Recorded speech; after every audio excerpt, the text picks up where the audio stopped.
a place to elevate the narratives of Black changemakers in our community. Rock Island native, renowned poet, and activist Shellie Moore-Guy unearths the realities of Black motherhood, touching on the highs and lows of raising Black children in our community. Listen to her raw retelling of one night that has played a role in molding her as a mother, poet, and activist. Join me as we celebrate her story.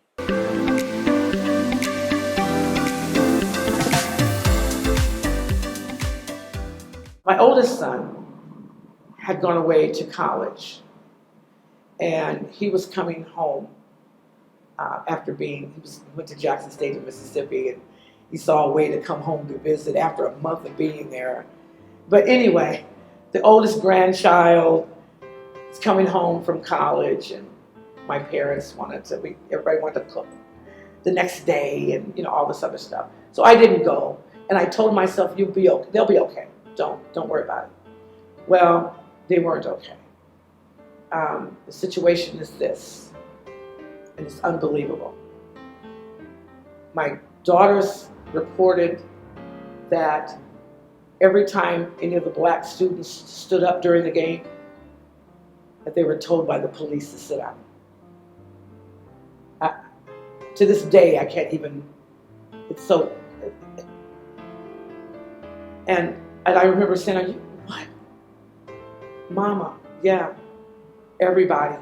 And so so they were sitting down. And I was just getting, my children sitting down during a football game. I said, what about the white students? Mama, no, just us.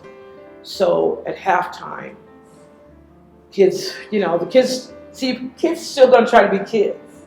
They didn't run home to tell me. This is still the football game now, My daughters were freshmen at the time. They were sophomores at the time. And my middle son was a junior.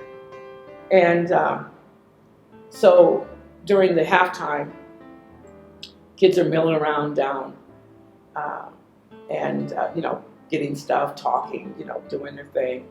And one of the young men was grabbed from behind by a police officer. And he turned around because he didn't know who it was. And, he struck out or whatever he did, he resisted. And it happened to be a cop. Because he resisted, other cops came. I mean, it escalated. Long story short, 14 or 15 Black boys were arrested that night. And one thing that is just crazy is that if you weren't down by the concession area, you were in the stadium and you wouldn't have known. Nobody knew but the kids who were there, unprotected. And so my son, who was there with his friend, they both were from Jackson State, both had graduated from Rock Island High School. He came out afterwards, and as they were taking the kids in police cars, and he asked one of the officers what happened, and the officer said, well, your brother was taken down. You're 18. You can go down because you're considered an adult. You could go down and you could get him out on his own recognizance. Because my son thought he was grown. He did that. And when he did that, he was put in a holding cell. So now, before he could go back to college, we're getting everybody out. And they all got out of jail, but it was traumatizing and devastating. And we fought that, and those charges were dropped. But it was the process. It was the fact that it happened. And it was the process to make sure, we're not letting this go. They charged these kids with criminal trespassing on state-supported land.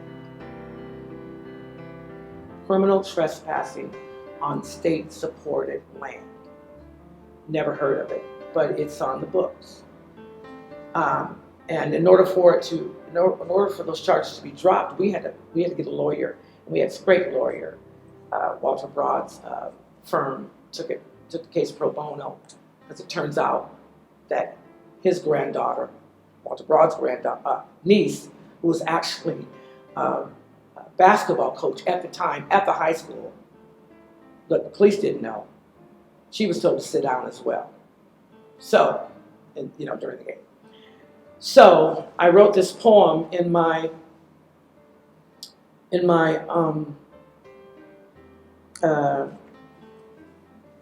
madness. It's called Homecoming, Rock Island Style, 1990 to 91, to the children who were victims of the brutal police antics. Dear children, guilt has delayed this apology. Shameful, selfish, apathetic laziness has given the police permission to wage low-down, dirty war on you, our precious resources, our so-called hope for the future. You who face destruction at every turn alone, while the rest of us sit, sorry, judgmental, watching and aiding the planners who will carry out your demise. We don't deserve your forgiveness, not yet. At times, we have a tendency to forget where we came from and forgive too easily the perpetrators of sick crimes against the criminal trespassers on state-supported land, their charge. At times, we turn our anger inward, physically and mentally mutilating ourselves and our own while the brutal acts continue and we ignore your cries for help. We say we love you, and we do. But our love has not protected you nor armed you with your basic needs.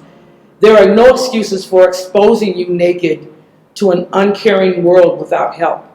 There are no excuses for neglecting to tell you when to fight and when to run. There are no excuses for teaching you to curse and not to count.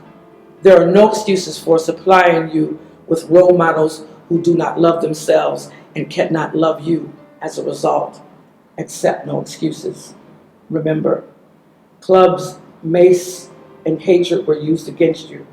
You watched and cried while pieces of your hearts were torn apart and stomped on beneath their feet, understanding the power behind the club too well.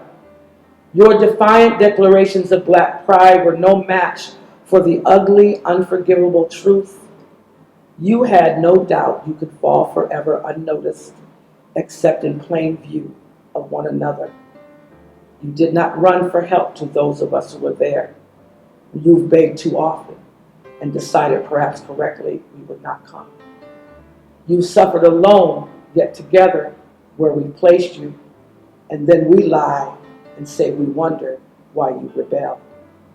I will dedicate myself so that you may live from this day forward, but don't forgive us, not yet.